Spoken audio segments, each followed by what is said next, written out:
What's up mga lods? May hapon sa tanan lods. Karon mga lods, niyata din sa sulod sa compound sa eskwelahan sa Bulwa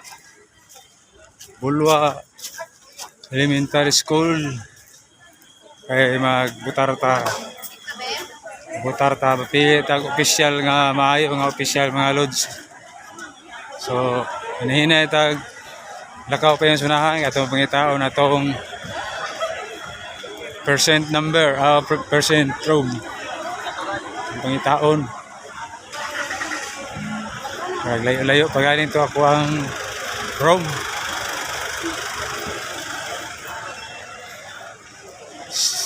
0258A akong room, no? So napasunahan siguro.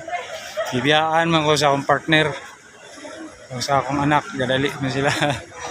May paspas pa sila manlakaw ako, hinahinay raman ko kay tigols naman ko tagod na hinahinay ratag baklay asa paingon.